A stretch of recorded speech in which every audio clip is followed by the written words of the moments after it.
राधे राधे भक्तजनों। आज मैं आपको सोमवार व्रत की कथा और उसकी विधि बताऊंगी। पहले मैं आपको सोमवार व्रत की विधि बताती हूँ। सोमवार का व्रत साधारणतः दिन के तीसरे पहर तक होता है। व्रत में फलाहार या पालन में कोई भी खास नियम नहीं है, किंतु ये अवश्य है कि दिन या रात में केवल एक ही समय भोजन करें। सोमवार के व्रत में शिवजी पार्वती का पूजन करना चाहिए। सोमवार के व्रत 3 प्रकार के हैं। साधारणतः प्रति सोमवार, सौम्य, प्रदोष और 16 सोमवार। विधि तीनों की एक जैसी है। शिव पूजन के पश्चात कथा सुननी चाहिए। व्रत कथा, प्रदोष व्रत कथा तथा 16 सोमवार व्रत कथा, प्रदोष व्रत कथा तथा 16 सोमवार व्रत कथा, ये सब सुननी चाहिए। और मैं अभी आपको सोमवार व्रत की कथा सुनाती हूँ, जो हर सोमवार को आपको सुननी चाहिए। एक नगर में बहुत ही धनवान साहूकार रहता था। उसके घर में धन की कोई कमी नहीं थी, परंतु वह बहुत दुखी था क्योंकि उसके कोई पुत्र नहीं था। वह इसी चिंता में दिन रात दुखी रहता तथा पूजा की कामना के लिए प्रत्येक सोमवार शिवजी का व्रत और पूजन किया करता था तथा सायंकाल मंदिर जाकर शिवजी के सामने दीपक जलाया करता था। उसके इस भक्ति भाव को देखकर एक समय माता पार्वती शिवजी से कहने लगी, हे महाराज, ये साहूकार आपका अनन्य भक्त है। सदैव आपका व्रत और पूजन बड़ी श्रद्धा से करता है। आपको इसकी मनोकामना पूर्ण करनी चाहिए। शिवजी ने कहा, हे पार्वती, यह संसार कर्म क्षेत्र है।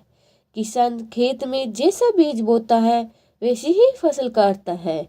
उसी तरह मनुष्य इस संसार में जैसे कर्म करते हैं वैसे ही फल भोगते हैं।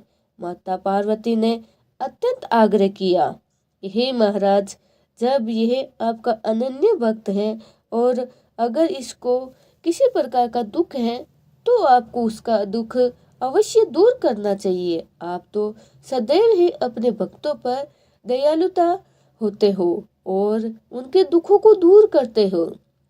यदि आप ऐसा नहीं करोगे तो आपको मनुष्य आपका पूजन तथा व्रत क्यों करेगा।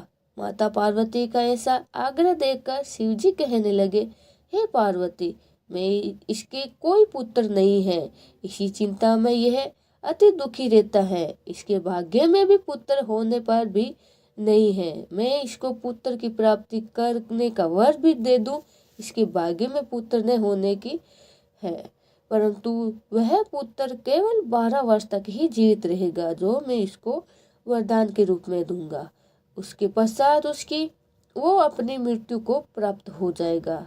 इससे अधिक मैं इसके लिए कुछ नहीं कर सकता। माता पार्वती और शिव जी का यह वार्तालाप साहूकार सुन रहा था। इससे उसको न कुछ प्रशंसा हुई और न कुछ दुख हुआ। वह पूर्व के तरह भगवान शिव का व्रत और पूजा करता था।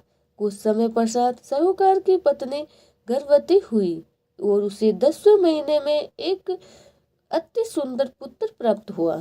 साहूकार के घर में बहुत खुशियां मनाई गई, परंतु साहूकार यह जानता था कि उसकी आयु बस 12 वर्ष की है, इसलिए उसने अधिक प्रशंसा प्रकट नहीं की।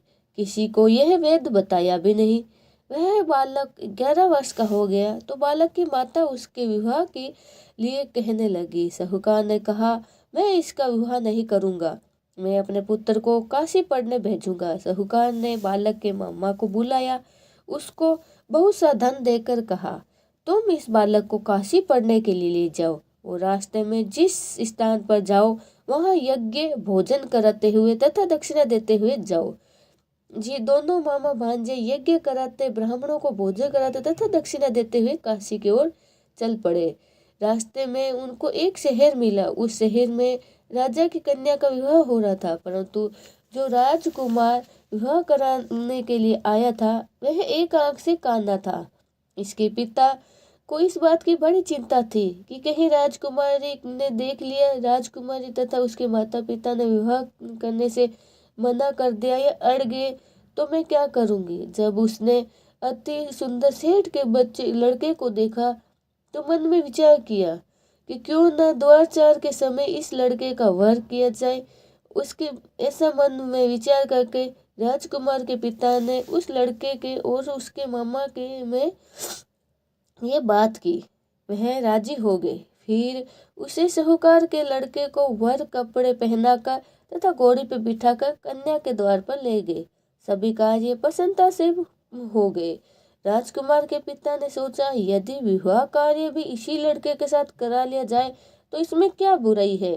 ऐसा विचार कर लड़के और उसके मामा से कहा, यदि आप फेरों और कन्यादान के लिए ये कोई भी काम करा दो तो आपकी बड़ी कृपा होगी। मैं इसके बदले आपको बहुत सारा धन दूंगा। दोनों ने इसे सहज स्वीकार कर लिया और विवाह कार्य में बहुत अच्छी तरह संपन्न हो गया।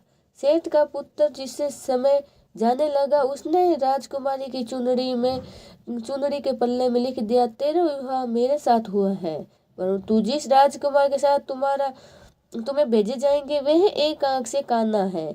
मैं काशी पढ़ने जा रहा हूँ। सेठ से लड़के के जानने के पश्चात राजकुमारी ने सबको चुनरी पर लिखा हुआ बता दिया। उसने कान्हे राजकुमार के साथ जाने से मना कर दिया। अपने माता पिता को सारी बात बता दी और कहने लगी कि मेरा पति ये नहीं है, मेरा विवाह जिसके साथ हुआ है वह काशी पढ़ने गया है। राजकुमारी के माता पिता ने अपने कन्या को विदा नहीं किया और बारात वापस चली गई। उधर सेठ का लड़का उसका मामा काशी पहुंच गए। वहां जाकर उन्होंने यज्ञ कराने और लड़के को पढ़ना शुरू करवा दिया। जिस दिन लड़के की आयु 12 वर्ष की हुई थी उस दिन यज्ञ रचावार था। लड़के ने अपने मामा से कहा, मामा जी आज मेरी तबीयत कुछ ठीक नहीं लग रही। मामा जी ने कहा, तुम अंदर जाके सो जाओ। लड़का अंदर गया और सो गया और थोड़ी देर में उसके प्राण निकल गए। जब उसके मामा ने आकर देखा कि उसका भांजा मृत पड़ा है तो उसको बहुत बड़ा दुख हुआ। उसने सोचा कि अगर मैंने अभी रोना पीटना मचा दिया तो यज्ञ का कार्य अधूरा रह जाएगा। अतः उसे जल्दी से यज्ञ का कार्य समाप्त कर ब्राह्मणों के जाने के बाद ही रोना पीटना शुरू करना चाहिए। संयोग्यवश उसी समय शिव पार्वती उधर से जा रहे थे।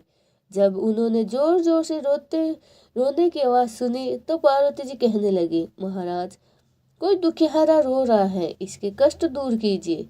जब शिव जी पार्वती जी वहां पहुंचे तो उन्होंने पाया कि यह तो वही लड़का है जो उसको वरदान से उत्पन्न हुआ था। शिव जी ने कहा, हे पार्वती इसकी आयु इतनी ही थी, यह भोग चुका है। तब पार्वती जी ने कहा, हे महाराज इस बालक को और आयु दो, नहीं तो इसके माता पिता तड़प तड़प के मर जाएंगे। माता पार्वती के बार बार आग्रह करने से शिवजी ने उसको जीवन का दान दिया। फिर वहां से शिवजी की कृपा से वह लड़का जीवित हो गया और शिवजी पार्वती जी के लाश को चले गए। शिक्षा पूर्ण होकर वह लड़का और मामा उसी प्रकार यज्ञ करते हुए ब्राह्मणों को भोजन कराते हुए दक्षिणा देते हुए घर की ओर चल पड़े। रास्ते में उसी शहर आए उस लड़के का वहां की राजकुमारी से विवाह हुआ था। वहां आकर उन्होंने यज्ञ आरंभ कर दिया। उस लड़के के ससुर वहां आ गए। राजा ने उनको पहचान लिया और महल में ले गए। उनकी बहुत आवभगत की। बहू से दास दास्य सहित आदर पूर्वक अपनी राजकुमारी और जमाई को विदा कर दिया। जब वह अपने शहर के निकट आया तो मामा ने कहा, मैं पहले तुम्हारे घर जाकर तुम्हारे माता पिता को ये खबर कह के आता हूँ।